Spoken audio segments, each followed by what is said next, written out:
გამარჯობა, ეთერშია ქრონიკა 11 საათზე, ახალამდებს გიორგი აბაზაძე გაგაცნობთ.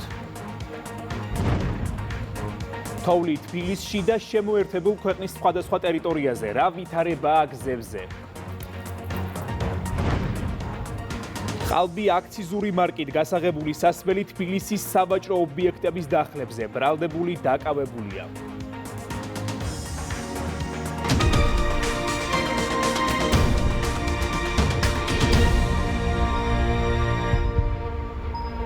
თავდასხმა თავისუფალ მედიას ვერ აიძულებს სიმართლის თქმაზე და ქართული საზოგადოების ინფორმირებაზე თქვას უარი. იმედი მეტი შემართებით აგრძელებს მუშაობას. უკვე მეხუთე დღეა გამოაშკარავებულია აბსურდული ბრალდებების ავტორთა რეალური მოტივი. ისინი, ვინც თითქოს სიტყვის თავისუფლებას იცავდნენ, იმედის განადგურებას ლამობენ, თუმცა უშედეგოდ. დამოუკიდებელ მედიაზე თავდასხმის მოტივი დისკრედიტებული ცოცხალმკვდარი ოპოზიციისთვის მაჯისცემის შენარჩუნების მცირეოდენი შანსის მიცემა იყო. ასეთია შეფასებები ქართულ ოცნებაში. რატი მეტრეველია პირდაპირ ეთერში, რომელიც შეფასებებს გაგვაცნობს. ქართულ მედიაზე მიზანმიმართული თავდასხმის მეხუთე დღესაც არ მოგვისმენია კონკრეტული არგუმენტები თუ რით არის გამყარებული დიდი ბრიტანეთის გადაწყვეტილება დუმს ბრიტანული მხარე, ასევე დუმს ბრიტანეთის ელჩი, რომელიც ბოლოს თავდასხმის ობიექტი მედიის შეკითხვებს საგარეო საქმეთა სამინისტროს უკანა კარიდან გაეპარა და მას შემდეგ კამერებთან აღარ გამოჩენილა, ვერც წერილობით მივიღეთ მათგან კონკრეტულ კითხვებზე კონკრეტული პასუხები. სამაგიეროდ გვესმის ხმამაღალი განცხადებები და აჟიოტაჟი რადიკალური ოპოზიციის მხრიდან, საინტერესო აღიარება მოვისმინეთ ნაციონალური მოძრაობის მხრიდანაც, სადაც პირდაპირ თქვეს, რომ უცხო ძალებთან სწორედ ისინი მუშაობდნენ იმ საკითხზე, რომ ტელეკომპანია იმედი და პოსტივი ერთგვარი დარტყმის სამიზნე გამხდარიყვნენ. იმედს ებრძოდნენ ხელისუფლებაში ყოფნის დროსაც და ებრძვიან დღესაც, რადგან არც მაშინ და არც დღეს ჩვენი ხმა არ ემთხვევა მათი პროპაგანდისტული მედიების ხმას. საინტერესო ლუსტრაცია ვიხილეთ ასევე ეგრეთ წოდებული კოლეგების მხრიდანაც, რომლებიც იმედს პირდაპირ ადანაშაულებენ რუსული საქმის კეთებაში და ამ ტყუილს ტირაჟირებენ პირდაპირ, მაგალითად იმ მედიის წარმომადგენლები, რომელთა დამფუძნებელიც დარწვავდა ქართულ ჯარს, მოპარა მილიონები და ეს მაშინ, როდესაც ოკუპანტთან ბრძოლაში სწორედ ამ ჯარისკაცებს უნდა დაეცვათ საქართველო და როგორც გაირკვა შემდეგში უკვე მაშინ, როცა ქვეყანა გლოვობდა საკუთარ დანაკარგს გარდაცვლილ ჯარისკაცებს, ამ ტელევიზიის დამფუძნებელი თავს ირთობდა ბრილიანტების შეძენით და სწორედ ამ მეთოდებით გამდიდრებული ადამიანის პირადი პროპაგანდისტები დღეს თამამად საუბრობენ ტელეკომპანია იმედზე. რაც შეეხება პოლიტიკურ შეფასებებს მმართველი გუნდისთვის, ქართულ მედიაზე თავდასხმა კიდევ ერთი ნათელი მაგალითია იმისა, თუ როგორ ებრძვიან გარე ძალები საქართველოს და როგორ უკრავენ მათ გახარებულები ტაშს მათი ადგილობრივი მსახურები. ამ ცდელობის ნაწილი არის ის, რომ სიმართლე დაუმალონ მოსახლეობას, სიმართლე არ მივიდეს მოსახლეობამდე. იმიტომ რომ ჩვენ რეალურად ვიყოფებით ერთ დიდ მსოფლიო საინფორმაციო ომში და ეს ადამიანები ცდილობენ, რომ მოსახლეობას დაუმალონ სიმართლე. ამიტომ ეს ნამდვილად სანქციაზე მეტად, სანქციის სახითაც ეს მეტ არის ნამდვილად თავდასხმა თავისუფალ მედიაზე. სწორედ ამ პროპაგანდისტული მანქანის ნაწილი არიან თავად ესენი, ზოგი ეგრეთ წოდებული მედია განზომილებით და ზოგი პოლიტიკური განზომილებით. ამიტომ გასაგებია ეს აჟიოტაჟი, ეს სიხარულის ცრემლები ზოგიერთმა ვერს დამალა, მაგრამ მეორე მხრივ კარგია, იმიტომ რომ ყველაფერს თავის სახელი ერქმევა. ეს არის რა თქმა უნდა პირდაპირ გადადგმული ნაბიჯი იმისათვის, რომ რადიკალური ოპოზიციისთვის რაღაცა ტიპის ჟანგბადი ხელოვნურად შექმნან. ილუსტრირება მოხდა ამ ყველაფრით იმის, რაზეც ქართული ოცნება საუბრობდა, ისიც ნიშანდობლივია, რომ ბრიტანეთის ელჩი, ევროკავშირის ელჩი, გერმანიის ელჩი ბოლო ღონისძიებაზეც თუნდაც ეძახიან მხოლოდ ტევე პირველს და ფორმულას, რითიც კიდევ ერთხელ ადასტურებენ, რომ ჩვეულებრივად რადიკალური ოპოზიციური პარტიის აქტივისტები არიან. ქართული მედიის წინააღმდეგ გალაშქრებით დიდმა ბრიტანეთმა დროულად გადმოუგდო ურეიტინგო ოპოზიციურ პარტიებს და მათსავე პროპაგანდისტულ მედიებს მაშველი რგოლი, თუმცა ამ ყველაფერმა ეფექტი ვერ გამოიღო, რადგან მათ და სამწუხაროდ და ჩვენი მაყურებლის საბედნიეროდ ჩვენ და ტელეკომპანია პოსტივი მაუწყებლობას შეუფერხებლად ვაგრძელებთ. ეს რატი მეტრეველი იყო? პატიმარი სააკაშვილი იმედს ისევ თავს ესხმის. იმედის დარბევის ავტორი, რადიკალი ექს-პრეზიდენტი რუსთავის ციხიდან ტელევიზიის თანამშრომლებს კრიმინალის თანამონაწილეებს უწოდებს.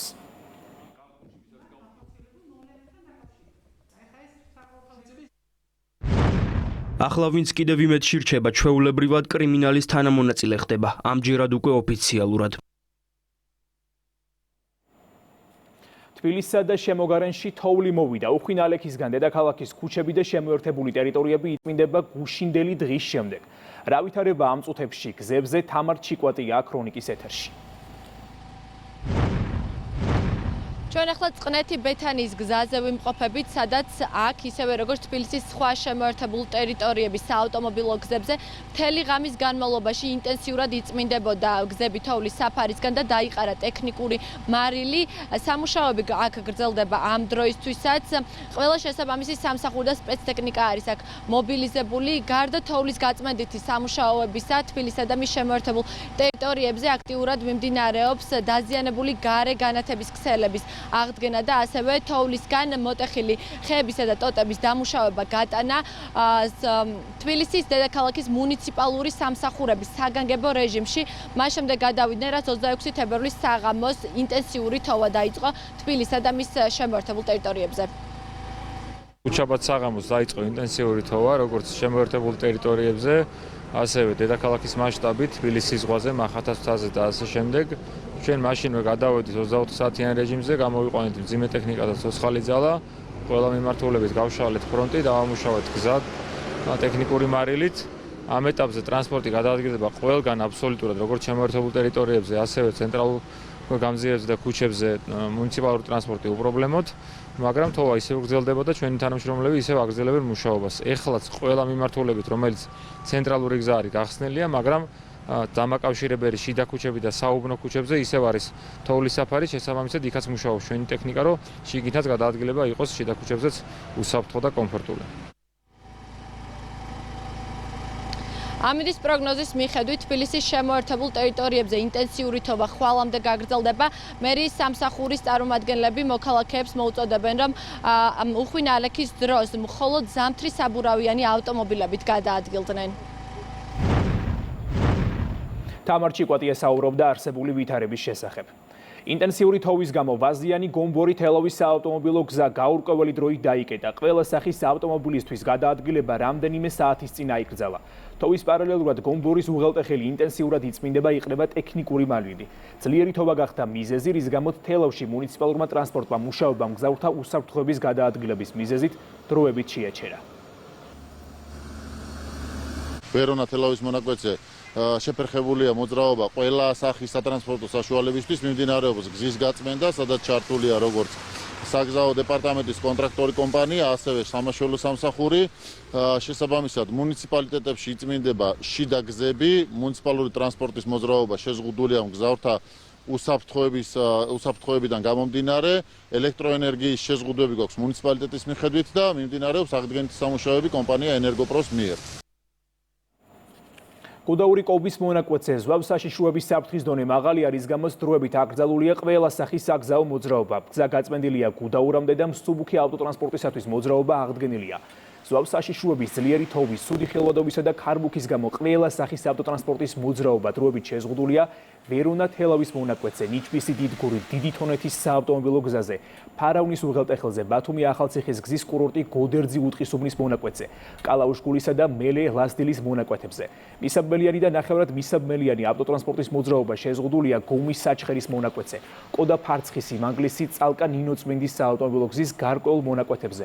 ახალციხე ნინოწმინდისა და ახალქალაქი კარწახის გზებზე, საჩხერე უნის გზაზე, ნაქერალას უღელტეხილზე და ჯვარი უშკულის მონაკვეთზე. ინტენსიური გაწმენდის სამუშაოები ყველა მიმართულებით 24 საათიან რეჟიმში გრძელდება და ტარდება. ყველა საჭირო ღონისძიება, რომ არ შეფერხდეს საავტომობილო მიმოსვლა. ამ დროისთვის გუდაურამდე უკვე აღდგენილია საავტომობილო მიმოსვლა. სხვა საშიშროების, ძლიერი თოვის, სუდი ხილვადობის და ქარბუქის გამო გარემოს ეროვნულ სააგენტოს ყველა სახის ავტოტრანსპორტის მოძრაობა აქ აკრძალული გუდაური კობის მონაკვეთზე. ასევე ყველა სახის ტრანსპორტის მოძრაობა აკრძალულია ნიჩბისი, დიდგორი, დიდი თონეთის საავტომობილო გზაზე, ფარავნის უღელტეხილზე, ბათუმი ახალციხის გზის კურორტი გოდერძი უწყისუბნის მონაკვეთზე, კალაუშგულისა და მელელასდილის მონაკვეთზე. ნახევრად მისამელიანი ავტოტრანსპორტის მოძრაობა შეზღუდულია გომის საჩხერე ჭიათურა ზესტაფონის საავტომობილო გზაზე, კოდა ფარცხისი, მანგლისი, წალკა ნინოწმინდის გზაზე, ახალციხე ნინოწმინდისა და ახალქალაქი კარწახის გზაზე, საჩხერეონის გზაზე, ნაქერალას უღელტეხილზე. რამდენიმე წუთის წინ Facebook-ში პოსტი გამოაქვეყნა პრემიერ-მინისტრმა ტექსტს გთავაზობთ უცვლელად. დაახლოებით 1 თვის წინ ჩვენმა პოლიტიკურმა გუნდმა გამოაქვეყნა განცხადება სატელევიზიო სივრცეში საზოგადოებრივი პოლიტიკური დებატების გახსნის შესახებ. განმარტეთ, რომ ჯანსაღი დებატები იყო უპირობო და აუცილებელი ქართულ საზოგადოებაში პოლარიზაციის შესამცირებლად და სიძულვილის დასამარცხებლად. განცხადების გამოქვეყნებისას გავიხსენეთ რამდენიმე წლის წინანდელი ფაქტი, როდესაც უცხოურმა აგენტურამ საზოგადოებრივი პოლიტიკური დებატების სივრცე სრულიად შეგნებულად დაკეტა, რათა საზოგადოების გახლეჩისა და სიძულვილის გამძაფრებისთვის შეეწყო ხელი. ამისათვის მათ მთავარი ინსტრუმენტად ნიკა გვარამია გამოიყენეს, რომელმაც პირდაპირ ეთერში უბინძურესი ფორმით ადამიანების გინებითა და შეურაცხყოფით ჯანსაღი დისკუსია შეუძლებელი გახადა. მიუხედავად იმისა, რომ ქართულ ტელევიზიებში დებატების განახლებიდან 1 თვეც არ არის გასული, უკვე თამამად შეიძლება ითქვას, რომ დისკუსიის გახსნის შესახებ ჩვენი ინიციატივა აუცილებელი იყო და მან მნიშვნელოვან წარმატებას უკვე მიაღწია. ეს წარმატება ჩვენი გადმოსახედიდან სხვადასხვა ფორმით არის გამოხატული. პირველი გაჩნდა შესაძლებლობა საზოგადოებამ მოისმინოს ჯანსაღი საგნობრივი პოლემიკა მისთვის მნიშვნელოვან საკითხებთან დაკავშირებით, რომლებზეც მანამდე მხოლოდ მონოლოგის რეჟიმში აზრთა შეპირისპირების გარეშე იღებდა არასრულ ინფორმაციას. მეორე, გაჩნდა სივრცე, სადაც აზრთა შეპირისპირება არა განსხვავებული აზრის მქონე ადამიანების გახლეჩისკენ, არამედ საერთო მიზნის გარშემო მათი გაერთიანებისკენ არის მიმართული. მესამე, მართალია სუბიექტური ვართ, მაგრამ ვფიქრობთ, მაინც თამამად შეგვიძლია ვთქვათ, რომ დღემდე გამართულმა დებატებმა მკაფიოდ წარმოაჩინა მართველი გუნდის აშკარა უპირატესობა ოპონენტების მიმართ, როგორც კომპეტენციის, ისე კეთილსინდისიერების თვალსაზრისით. ბუნებრივია ამ შედეგით შეშფოთდნენ ადგილობრივი უცხოური აგენტურა და მათი უცხოელი პატრონები. მათ შფოთვას ისიც ადასტურებს, რომ რადიკალების უდიდესი უმრავლესობა დებატებს ისტერიულად არიდებს თავს. ამ ფონზე რა გასაკვირია, რომ ისინი კიდევ ერთხელ შეეცდებიან იმ პროცესის ხელოვნურად შეჩერებას, რომელმაც საბოლოოდ საზოგადოება მეტ კონსოლიდაციამდე და უკეთეს ინფორმირებამდე უნდა მიიყვანოს. ბრიტანული სანქციები ორი წამყვანი ქართული მაუწყებლის წინააღმდეგ ამ კონტექსტშიც უნდა განვიხილოთ. ბრიტანული სანქციები, რომ დებატების ჩაშლისკენ იყო მიმართული, ამას უტყუარად მოწმობს ადგილობრივი უცხოური აგენტების ერთიანი მესიჯ ბოქსი და მრავალრიცხოვანი განცხადებები, რომლითაც ისინი სანქციებს დებატებიდან თავის არიდების საფუძვლად აცხადებდნენ. გამოდის, რომ 2007 და 2020 წლებისგან განსხვავებით, ამ შემთხვევაში მედიის თავისუფლების ხელყოფისა და დებატების ჩამშლელის როლი არა ნიკა გვარამიამ, არამედ უშუალოდ ბრიტანულმა ბიუროკრატიამ იკისრა, რომელიც თავისი არსითა და შინაარსით ნიკა გვარამიას, ანუ მორალისა და ფასეულობებისგან სრულიად დაცლილი ერთი რიგითი უცხოელი აგენტის დონემდეა დასული, თუმცა 2007 და 2020 წლებისგან დღევანდელი ვითარება იმით განსხვავდება, რომ დღეს ქართული საზოგადოებაც და ქართული სახელმწიფოც ბევრად უფრო ძლიერია და საქართველოში მედიის თავისუფლებისა და მედია პლურალიზმის ხელყოფის შესაძლებლობას არავინ მისცემს.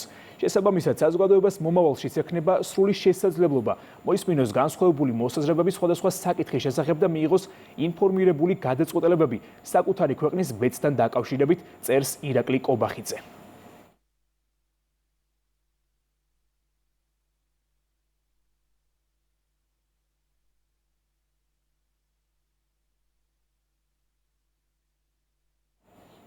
პოლიციამ თბილისში უკანონო ცეცხლსასროლი იარაღები და საბრძოლო მასალა ამოიღო. ოპერატიული ინფორმაციის საფუძველზე ჩატარებული საგამოძიებო მოქმედებების შედეგად ორი ბრალდებული საცხოვრებელი სახლისა და ავტომობილის ჩხრეკისას ავტომატური ცეცხლსასროლი იარაღი, მაკაროვის სისტემის პისტოლეტი, ჭიდები და სხვადასხვა იარაღისთვის განკუთვნილი საბრძოლო ვაზნები ნივთმტკიცებად ამოიღეს.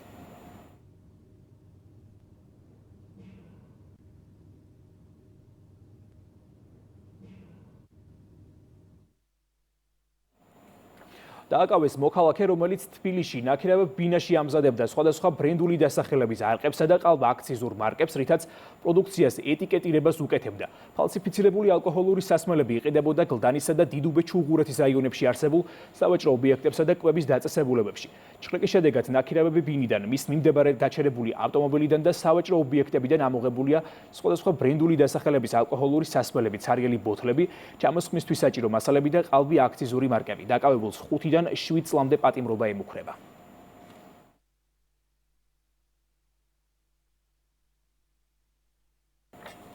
თბილისის სახელმწიფო უნივერსიტეტის პროფესიული განათლების ცენტრის 2024-25 წლების კურსდამთავრებულთა გამოშვების საზეიმო ღონისძიება გაიმართა. თბილისსა და ქუთაისში სტუდენტები 18 პროფესიულ პროგრამაზე სწავლობენ. მათ შორის არიან სხვადასხვა ასაკის და პროფესიის ადამიანები, რომელთაც ახალი პროფესიის დაუფლება სურთ. მე და თვითონ მათგანს მიუნდათ, რომ ეს დღე ახალი ეტაპის დაწყება მათ ცხოვრებაში. მე საგანგებოდ აღვნიშნავ, რომ მუდამთავრებულთა დასაქმების მაჩვენებელი არის საკმაოდ მაღალი და ვიმედოვნებ, რომ თითოეული ჩვენი კურსდამთავრებული ძალიან მალე ჩადგება ჩვენი ქვეყნის სამსახურში. სამინისტროს მხრიდან სრულად ფინანსდება და სრული მხარდაჭერა აქვს ამ როგორც ამ ცენტრის ისე პროფესიულ განათლებას ჩვენს სახელმწიფოში და ძალიან დიდ მნიშვნელობას ვანიჭებთ იმ ფაქტს, რომ სწორედ თესეუს სახელით და სწორედ თბილისის სახელმწიფოს უნივერსიტეტის სახელით ფუნქციონირებს ეს საგანმანათლებლო ცენტრი და ამიტომ ყოველთვის ვეცდებით, რომ მაქსიმალურად გვერდში დავუდგეთ და მხარი დავუჭიროთ. თესეუს პროფესიული განათლების ცენტრში 2023 წელს ჩავაბარე ღონისძიებების ორგანიზების პროგრამაზე. აქ სწავლა გადავწყვიტე, იმიტომ რომ ეს ადგილი აერთიანებს ხარისხიან განათლებას, პრაქტიკულობას და თანამედროვე მიდგომებს. ჩემთვის მნიშვნელოვანი იყო, რომ სწავლის პროცესი მხოლოდ თეორიაზე დაფუძნებული არ ყოფილიყო, ამიტომ ვეძებდი სივრცეს, სადაც რეალური სამუშაო უნარების გამომუშავებას შევძლებდი. დაბრუნებული საუნჯე ხელოვნების სასახლეში მუზეუმის მიერ ევროპისა და საქართველოს კერძო კოლექციებიდან და გალერეებიდან შესყიდული ისტორიული ექსპონატებისა და დასავლეთ ევროპული ხელოვნების ნიმუშების გამოფენა გაიხსნა. საქართველოში დაბრუნებული საუნჯე კულტურის მინისტრმა პირველ ლედისთან და ხელოვნების სასახლის დირექტორთან ერთად დაათვალიერა. 1921 წლის საბჭოთა ოკუპაციის პერიოდში საქართველოდან გატანილი და უცხოეთში გაყიდული აგრეთვე საბჭოთა ეპოქაში გასხვისებული ნამუშევრები მუზეუმს 2025 წელს საქართველოს კულტურის მინისტრის ინიციატივით დაუბრუნდა. ექსპოზიციაზე წარმოდგენილია იტალიაში, საფრანგეთსა და ნიდერლანდებში მე-15-მე-19 საუკუნეებში შექმნილი ნამუშევრები. ის საუნჯე, რაც თავის დროზე საქართველოდან გატანილი იყო და რასაც შევძლებთ დაუდოთ, ესე ვთქვათ, ბინა ჩვენ ქვეყანაში უნდა დაბრუნდეს. აქ არის ისეთი ნამუშევრები, რომლებიც ნამდვილად მსოფლიოს უდიდეს გალერეებსა და მუზეუმებს დაამშვენებდა. დაბრუნებული საუნჯე არის ძალიან მნიშვნელოვანი კოლექცია, რომელიც ხელოვნების სასახლეში არის გამოფენილი პირველად და ერთის მხრივ ასახავს ჩვენ ქვეყნის ტრაგიკულ ისტორიას, თუმცა გამარჯვების ისტორიასაც, რადგან დაახლოებით საუკუნის შემდეგ საქართველოს კულტურის სამინისტროს და მინისტრის პატრონაჟით ეს ნივთები დაუბრუნდა სამშობლოს, რომელიც ყველაზე მძიმე პერიოდში იქნა გატანილი. ხელოვნების სასახლე დაიბრუნა 10 წლეულების განმავლობაში დაკარგული უნიკალური სამუზეუმო ექსპონატები. ეს იყო ურთულესი საქმე და ურთულესი მისია. სულ 14 ნამუშევარს ნახავს დამთვალიერებელი. ეს არის მე-15 საუკუნიდან მე-19 საუკუნის ჩათვლით სხვადასხვა დროს შესრულებული ნამუშევრები, ვენეციური სკოლა, ჰოლანდიური, ასევე ნიდერლანდული სკოლის საუკეთესო ნიმუშები. იმედზე დებატები გრძელდება. დღეს 20 საათზე გადაცემის თემა დიდი ბრიტანეთის მიერ თავისუფალ მედიაზე თავდასხმა იქნება. ქრონიკა 11 საათზე კი ამით დასრულებული, ახალი ამბებით ეთერში 14 საათზე უბრუნდებით დროებით.